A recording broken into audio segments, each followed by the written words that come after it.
I honestly have no idea how this all started. My wife used to be this intelligent, confident, grounded woman. But over the past few months, she's changed. Slippery. Distant. It started subtly, about 6 months ago. She'd stay late at work more often. When she got home, she'd keep her phone screen turned away from me, or she'd quickly tuck it under a pillow when I entered the room. At first, I chalked it up to stress, maybe even burnout. Relationships go through rough patches, right? But then came the weird stuff. She started laughing at strange memes, political ones, of all things. Stuff about Trump. But not mocking memes, like fangirl giggles. I remember one night, she casually said, "You know, he's actually kind of charismatic, in his own way." I stared at her like she'd grown another head. She hated politics. Especially American politics. Then one evening, she brought home a bottle of outrageously expensive champagne, a gift from a client, she said. But there was this little gold seal on the neck of the bottle, Donald Trump's silhouette, engraved. I'm not kidding. That night I couldn't sleep. I got out of bed while she was in the shower and went through her messages. I'm not proud of it, but when your gut is screaming, morals get blurry. And that's when I saw it. So yeah. I saw it. Her phone was full of messages from a guy named Bryce. At first glance, nothing screamed affair. Just lots of banter, voice notes, memes. But the tone, flirty. Confident. Inside jokes. Stuff like, "You look so hot in that red blazer, by the way. The way you torched that investor, damn." Or, "Don't ghost me, I need my daily serotonin hit." And that's you, troublemaker. Troublemaker. He called her that a lot. And then I found a video. A selfie clip from a fancy-looking penthouse, showing him and my wife clinking glasses. He looks right into the camera and says, "When you're working for Trump, you get the best perks. Don't you, baby?" My wife giggles. Giggles. That ugly, syrupy giggle she only used when she wanted something. I googled the guy. Full name, Bryce Ellington. Young, polished, Ivy League teeth, ex-Goldman Sachs, now senior advisor to Donald J. Trump.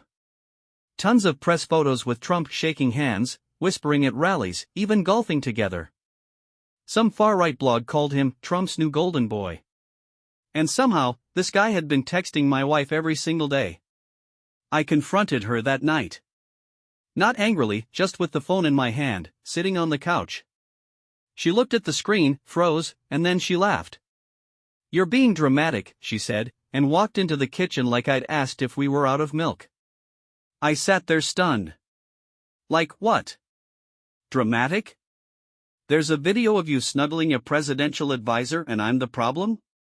Then she called back from the kitchen, "He's just fun. We talk about politics, mostly. You wouldn't get it." And that was the first time I really saw it. This wasn't just cheating. This was delusion. She was under some spell. His spell. Trump's spell. After that night, everything shifted. I started watching her more closely. Her routines had changed. She'd spend hours getting ready, even if she was just going to work. She got new clothes, sleek, designer stuff. Her perfume changed too, something expensive and bold. She was glowing, in a way that didn't involve me at all. She started pretending she didn't hear me when I asked where she was going. Her phone was always silent. She smiled at her screen more than at me. She was living another life, parallel to mine, and I was just a ghost in the hallway. One weekend she said she was heading to a conference in D.C. She didn't invite me. Didn't even pretend to. When she returned, there was a new bracelet on her wrist, gold with tiny diamond details. She claimed it was from the hotel gift shop. Sure. I didn't know what to do with my anger. I felt pathetic. I wasn't just being cheated on, I was being mocked. She wasn't even trying to hide it anymore. And it wasn't just any guy, it was someone orbiting real power, someone with political swagger and ambition. Someone connected. One afternoon, I followed her. She said she was going to a yoga class. I waited outside the studio. She never went in. 10 minutes later, a sleek black SUV pulled up, and she got in like it was routine. It drove off. I stood there, staring, feeling like I'd just stepped into a different version of my life. That night, she came home and acted like everything was normal. But I couldn't unsee it. I couldn't unknow what I knew. And I felt like I was being pushed out of my own marriage by a man who probably had a framed photo of Donald Trump above his bed. About a week after the SUV incident, something changed. She became smug. Like she had the upper hand now, and knew it. She walked around the house like a guest, not a partner. Barely looked at me. And when she did, it was with this mix of pity and amusement, like I was too naive to keep up. Then one day, out of nowhere, I got a call from an unknown number. A deep voice on the line told me I'd be receiving a courtesy visit. No explanation. Just that. 2 hours later, I opened my front door and there he was. Not Bryce. Not security. Donald J. Trump. In my doorway. He was in a bright blue suit, red tie, tan too deep to be real. He smiled like I was a camera. No handshake. No greeting. Just walked right past me into the house like he owned the place. He started talking. Fast. Loud. He said he heard about the situation, and that Bryce is one of the best people, tremendous energy, very sharp, and that it's really not personal, believe me, it's just how things go when you're dealing with winners. I stood there, stunned. Was I being threatened? Gaslit? Visited by an ex-president because I caught my wife cheating? He sat on my couch. My couch. He waved his hand like a magician and said something about clearing the runway for Bryce's future. Said he hoped I'd understand and exit gracefully. Called me a decent guy, not a fighter. Then he pulled something from his coat pocket. A gift. A small, gold-plated statue of an eagle wearing a MAGA hat. I didn't take it. He left it on the coffee table, winked, and walked out the door with a final "You're doing great, champ. Don't overthink it." I just stood there, wondering what kind of fever dream I had fallen into. After Trump walked out of my house like he'd just done me a favor, I stood there for a long time, staring at that ridiculous statue. The golden eagle and the MAGA hat sat on my coffee table like some cursed relic from another dimension. My wife came home later that evening, acting like nothing had happened. She saw the statue, tilted her head, and smirked. No surprise. No confusion. Like she knew exactly where it came from. I asked her directly if she'd known Trump was going to show up. She shrugged. Said something like, Bryce told him everything. I didn't ask for it. Like the President of the United States personally interfering in your marriage was just a quirky side effect of dating one of his guys. I couldn't believe how detached she was. Cold. She told me to stay calm, and that I shouldn't make this harder than it has to be. Her words were measured, rehearsed, like she was trying to manage a business exit, not a marriage breakdown. I followed her upstairs and watched as she pulled out a suitcase from under the bed. Not hers. Bryce's. A navy blue monogrammed Louis Vuitton with gold hardware. She opened it, and inside was a pair of pristine velvet loafers, a cigar case, and a small framed photo of her and Bryce on some rooftop balcony. She looked at it like it was art.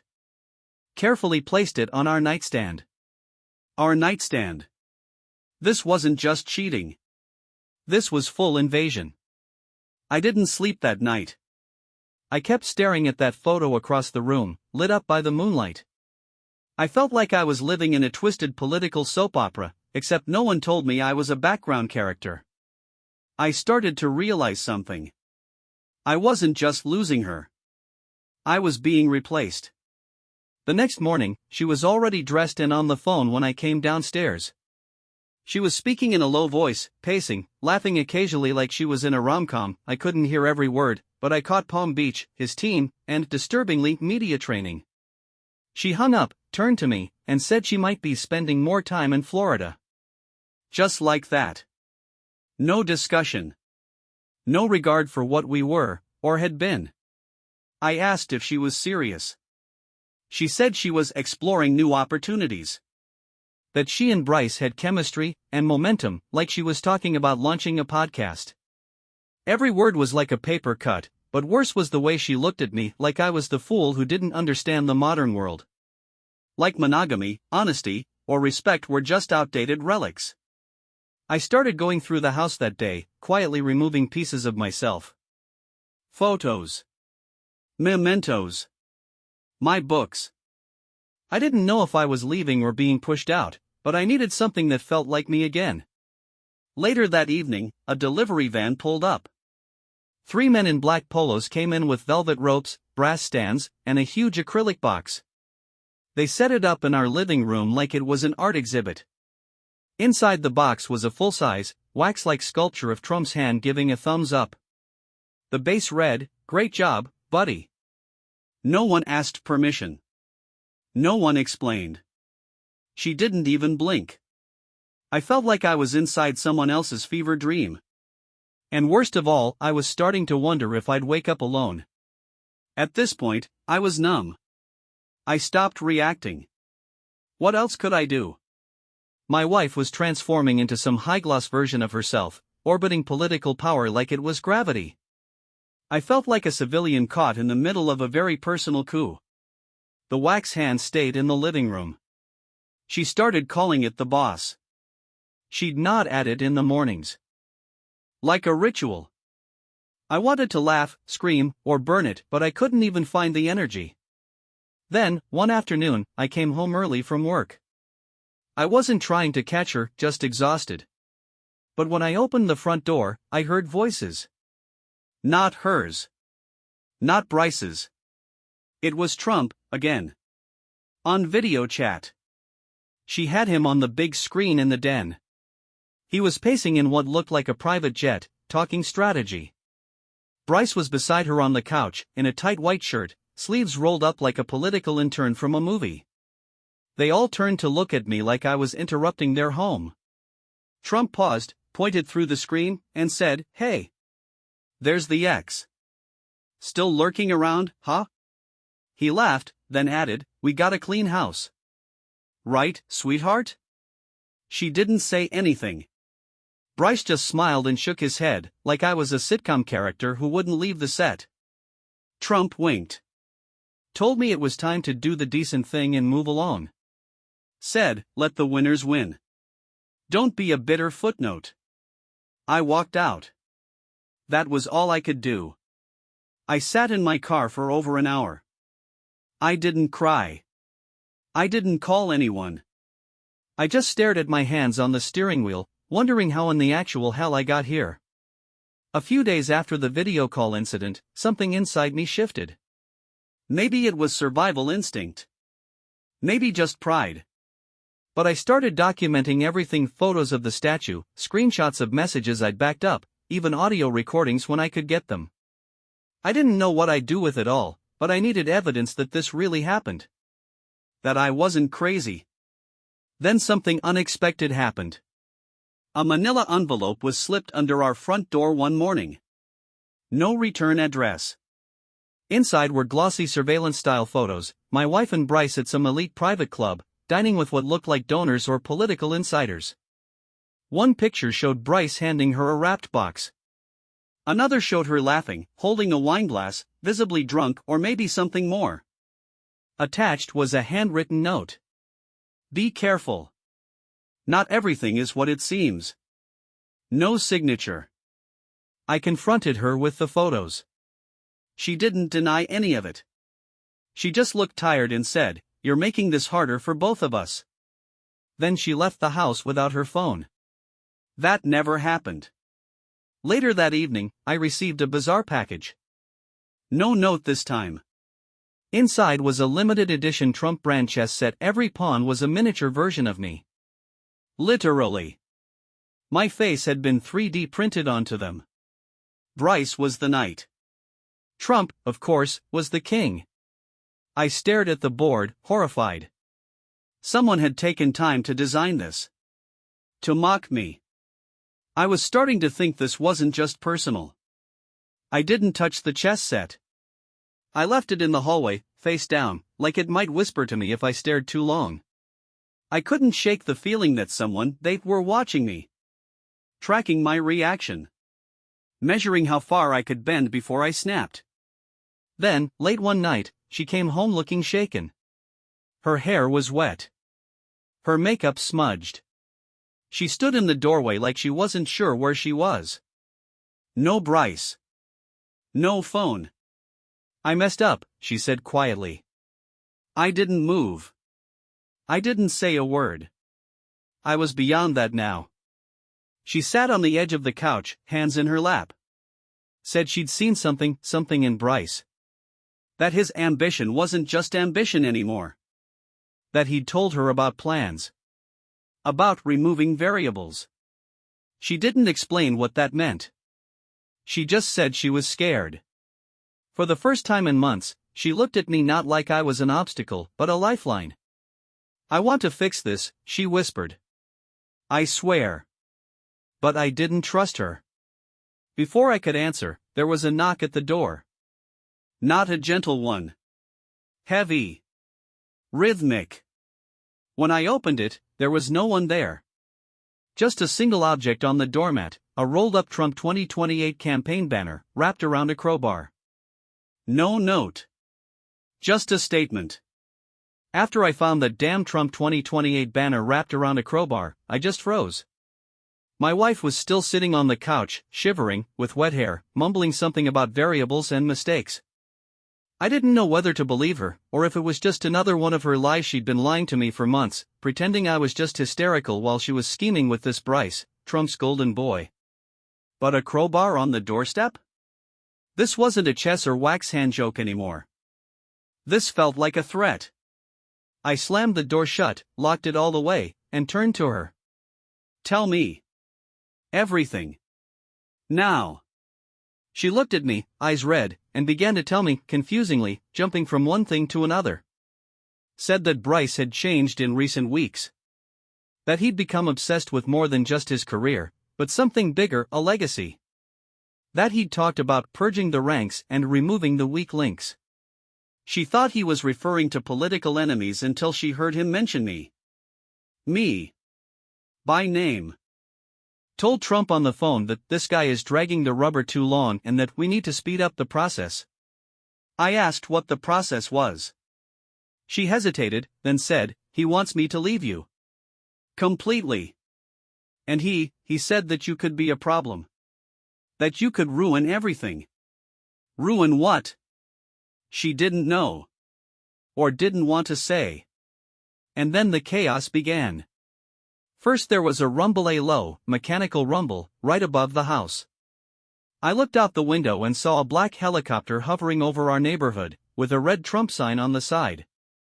Seriously, is that his personal army now? Neighbors started looking out their windows, someone was filming on their phone. My wife turned pale and whispered, he warned me it would speed up. Before I could ask what she meant, the front door shook with a loud bang. I grabbed a crowbar, yes, the one from the banner, and shouted, who's there? There was no answer. Just the pounding. Rhythmic. Heavy. Like that movie where they come for you. I opened the door, ready to defend myself, and nearly dropped the crowbar at what I saw. There stood Donald Trump. Again. In the same blue suit, red tie, tan as if fresh out of the tanning bed. Behind him, Bryce, in a black turtleneck and a smile that made me want to puke. Behind them, two men in dark glasses, suitcases in hand. The helicopter was still buzzing overhead, illuminating the courtyard with a spotlight. Trump stepped forward, clapped me on the shoulder and said, listen, kid, you did good, you hung in there until the last, but the show's ending. Bryce is my man, the best of the best, and he deserves his queen. You understand, right? It's business. Nothing personal. He sounded like he was handing me an award for my participation. I opened my mouth to object, but he held up his hand and continued, we're here with a parting gift. You love presents, right? Everyone does. One of the thugs opened the suitcase, and inside was a gold toilet bowl. A miniature one, but a real one, engraved for the champion. Trump laughed. It's exclusive, from my collection. Put it in the bathroom, you'll remember us. My wife yelled from the living room, Bryce, tell him it's too much. I don't want it. But Bryce just shrugged and said, you made your own choice, babe. We're a team now. She rushed toward the door, but one of the thugs gently but firmly pushed her back. Trump turned to me one last time, squinted his eyes and said, you know, you could be somebody if you weren't so, well, ordinary. Goodbye, buddy. Don't ruin the shot for us. He waved, and a ladder descended from the helicopter right onto the lawn. They started climbing up Trump, Bryce, the big guys with the suitcases, and I stood there clutching the crowbar like the last idiot. But here was the final twist. As the helicopter took off, something fell off the side. A small box with a parachute landed at my feet. I opened it, and inside was a tape recorder. I pressed play, and Bryce's voice, clear and cold, said, if he doesn't leave voluntarily, we'll do it our way. We have connections in the FBI, the IRS, even his bank. One call and he'll be wiped out. Then Trump's voice, do what you need to do, son. Winners don't wait. I turned off the tape. I looked at my wife. She was standing in the doorway, tears streaming down her face. I didn't know it would go this far, she said. I want to make it right. I really do. But I didn't answer. I stared at the gold toilet, at the recorder in my hand, at the helicopter tracks in the sky. She could have been lying. They could have come back. Or it was all some kind of sick prank. I didn't know who to believe or if I'd even be alive if I started digging deeper.